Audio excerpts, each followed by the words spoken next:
culto das crianças silenciosas. A vila de Ormond, perdida entre vales esquecidos e ladeiras onde nem mesmo o vento parecia ousar soprar, era um daqueles lugares que não apareciam em mapas comuns. Poucos que passavam pelas proximidades retornavam para contar o que tinham visto.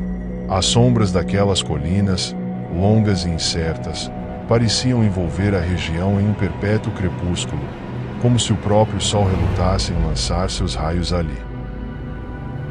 Ormond fora há muito tempo, uma vila simples, de madeira carcomida e campos ressequidos. Os aldeões, acostumados a uma rotina árdua, falavam pouco, e em suas expressões se perpetuava um silêncio pesado, como um segredo enraizado nas entranhas da terra. Entretanto, mesmo em tempos passados, a vila já carregava algo inominável, uma perturbação apenas sussurrada por aqueles que se aventuravam a olhar mais fundo. Tudo mudara há 5 anos, quando as primeiras crianças começaram a se destacar.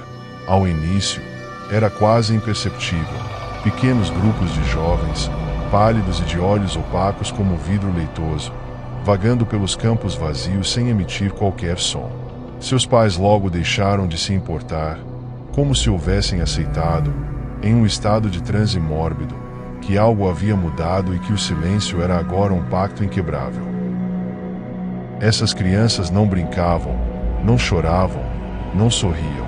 Moviam-se com uma precisão que só podia ser descrita como antinatural, como se algum comando invisível, emanado das profundezas de sua própria existência, os guiasse. Aos poucos, sua presença tornou-se dominante. Os aldeões cessaram suas preces, não porque haviam perdido a fé, mas porque aprenderam que a quietude era a única segurança possível. Era sabido, embora nunca dito, que os olhos daquelas crianças podiam ver além. Olhos que queimavam como buracos negros sob os céus nublados da vila, e que se voltavam lentamente em direção àqueles que ousavam desobedecer à ordem silenciosa. Nenhuma palavra fora pronunciada desde então. Até os animais pareciam tementes. Cães desapareciam misteriosamente. As vacas largavam o leite azedo, e os corvos, habitantes comuns do vale, foram os primeiros a fugir. Suas silhuetas escuras nunca mais foram vistas. O mais assustador de tudo, porém, eram as noites. Nessas horas, quando as fogueiras eram apagadas e as janelas trancadas com tábuas e crucifixos, as crianças apareciam. Ninguém sabia como ou de onde surgiam, mas pequenos aglomerados delas podiam ser vistos nas colinas, imóveis, contemplando a vila. Suas figuras estáticas se recortavam contra a lua, e quem as observava por tempo demais sentia como se o próprio sangue fosse drenado, gota a gota, deixando apenas um vazio frio e palpável no peito. Era comum, nas manhãs seguintes, encontrar uma casa vazia. Não havia sinais de luta nem rastros de fuga, apenas camas intactas, pratos com comida intocada e a sensação de que os ocupantes haviam sido engolidos pelo silêncio. Os aldeões que permaneciam, como sobreviventes relutantes, jamais discutiam tais desaparecimentos. Preferiam fixar os olhos no chão e ocupar-se com tarefas inúteis, como se manter as mãos ocupadas pudesse espantar o destino inevitável que os aguardava. A influência das crianças crescera como uma neblina venenosa, sugando a vitalidade da vila. Não mais se viam flores, nem colheitas abundantes. As árvores murcharam, seus galhos torcidos como dedos decrépitos apontando para o céu, denunciando o mal. Aos poucos, os próprios limites da vila tornaram-se indistinguíveis, como se Ormond houvesse sido arrancada do mundo comum e atirada em uma dimensão onde o tempo e o espaço se dobravam. Estranhos rumores chegavam, de vez em quando, aos ouvidos daqueles que viviam além das colinas. Caixeiros viajantes e andarilhos, se o acaso os levasse perto demais, contavam histórias fragmentadas sobre vultos pequenos observando das janelas e crianças que se moviam em uníssono, como um enxame de corpos miúdos. Eram apenas sussurros, mas o suficiente para fazer com que as caravanas desviassem o caminho. Ninguém desejava testar o que poderia haver além daquela fronteira nebulosa. Porém, havia uma certeza: nenhum adulto comandava aquelas crianças. Não existia um líder visível, nenhuma figura oculta manipulando os fios. A presença delas era suficiente para subjugar qualquer autoridade. Não precisavam falar, pois suas intenções, tão ocultas quanto primitivas, pairavam no ar como um miasma antigo, incompreensível à mente humana. Alguns, em desespero, imaginavam que seriam os arautos de algo maior, vindos de um tempo anterior à própria memória do mundo. Naquela manhã, enquanto o sol nascia, lânguido e irrelevante, as crianças estavam novamente lá, paradas na praça central. Seu número crescera. Agora eram dezenas, talvez centenas. Suas cabeças giraram, lentas e coordenadas, enquanto observavam as poucas pessoas que ousavam sair de suas casas. Não havia expressão, apenas uma ausência absoluta de alma. A luz refletia sobre suas pupilas vazias, e o céu, como uma imitação cruel de vida, cobria-se de nuvens espessas e negras. O silêncio reinava, e Ormond, sob a vigilância daqueles olhos sem idade, entregava-se, dia após dia, à inexorável ruína. A família Henschel avançava pela estrada sinuosa sob um céu pesado e opaco, onde nem mesmo o sol parecia conseguir perfurar o manto de nuvens cinzentas. O carro seguia com dificuldade, rangendo como se fosse arrastado por uma força invisível que puxava para trás. O Sr. Henschel mantinha os olhos fixos na estrada deserta, enquanto a Sra. Henschel, de olhar inquieto, observava as colinas vazias e os campos ressequidos que pareciam se estender até o infinito. No banco de trás, Timmy e Evelyn, duas crianças de rostos rosados e olhos curiosos, trocavam cochichos abafados e entediados. A viagem, prometida como um passeio pelo interior, arrastava-se por um cenário onde a vida parecia já ter sido extinta há muito tempo. Foi então que o carro estremeceu. O motor engasgou, tossiu e parou. O Sr. Henschel saiu do veículo e abriu o capô, mas a máquina recusava-se a responder. Um silêncio absoluto envolvia a estrada, interrompido apenas pelos estalos de madeira morta que vinham das colinas. Os quatro ficaram ali, imóveis, como se o mundo ao redor os observasse sem olhos, aguardando. Mais à frente, além de uma leve neblina que subia do chão, pequenas formas de casas podiam ser vistas. A vila parecia se esconder entre as árvores mirradas, como se quisesse passar despercebida. Seguiram a pé. Ormond surgia sem aviso, uma vila que parecia não ter sido construída, mas deixada ali por alguma mão desconhecida. As casas eram velhas, tortas, de madeira apodrecida e telhados inclinados. Não havia movimento nas ruas. O silêncio era tão denso que parecia vivo. Os Henschel caminhavam entre aquelas construções, sentindo o peso de olhares invisíveis que os observavam de dentro das janelas escuras. Quando encontraram uma hospedaria, sua fachada parecia tão antiga quanto a própria vila. A porta abriu-se com um ranger lento, como se os esperasse. Lá dentro, um homem magro e encurvado os recebeu sem dizer nada. Seu rosto, afundado e pálido, não parecia carregar emoção alguma, como se fosse apenas uma casca sem alma. Ele se moveu devagar, gesticulando para o corredor que conduzia aos quartos. A família seguiu atrás, os passos ecoando sobre o chão de madeira que estalava sob o peso. Nas cadeiras do saguão, outros adultos permaneciam sentados, imóveis. Seus olhos estavam vazios, fixos em um ponto distante, como se não percebessem a presença dos recém-chegados. Não havia som algum, nem a mínima indicação de vida verdadeira. A Sra. Henschel apertava o braço do marido conforme subiam as escadas. Algo estava errado naquela vila. As paredes pareciam sussurrar em silêncio, e o ar estava carregado de uma densidade opressiva que prendia a respiração. No quarto, Evelyn correu para a janela. Lá fora, Na praça central da vila, pequenos grupos de crianças estavam reunidos. Permaneciam imóveis, espalhados pelo terreno, suas cabeças levemente inclinadas. Seus corpos não se mexiam, e seus olhos vazios não pareciam focar em nada. Não havia vento, nem som, apenas a presença perturbadora das figuras miúdas. Naquela noite, a hospedaria foi tomada por um silêncio mais profundo ainda. O Sr. Henschel dormia pesado, exausto pela jornada. A Sra. Henschel, porém, não conseguia descansar. O peso da noite parecia pressioná-la contra o colchão, como se algo invisível a observasse. O quarto estava escuro, a única luz vindo de uma fenda entre as cortinas. As crianças dormiam tranquilas, mas algo mudou. Sem emitir som, Evelyn abriu os olhos. Depois, Timmy.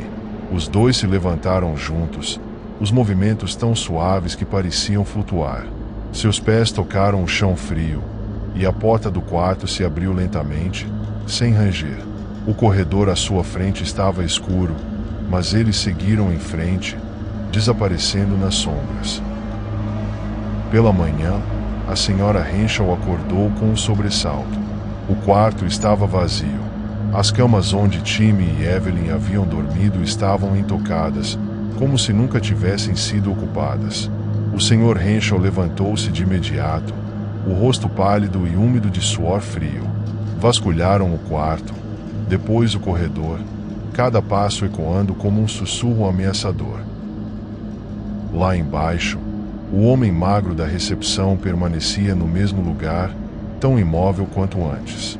Seu olhar estava distante, perdido em um ponto que ninguém mais conseguia ver. Ele não reagiu à presença da família, nem à busca frenética que agora tomava conta deles. A porta da hospedaria estava entreaberta, e lá fora, a vila inteira parecia adormecida. Então, a Sra. Henschel parou. Seus olhos se fixaram na praça central. As crianças estavam lá.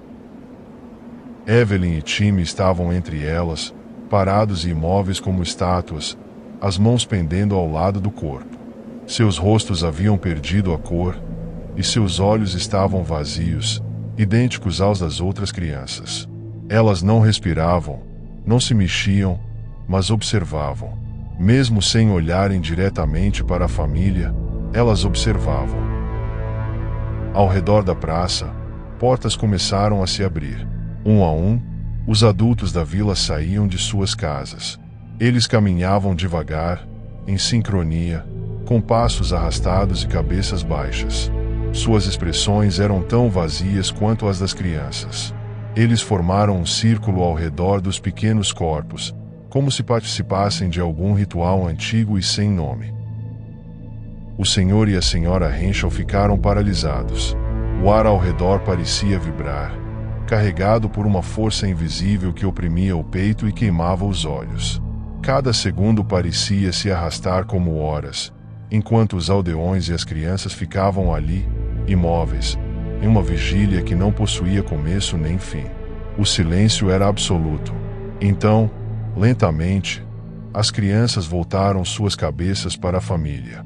Seus olhos, duas esferas vazias de vidro opaco, capturaram a última faísca de sanidade que ainda restava nos Henschel.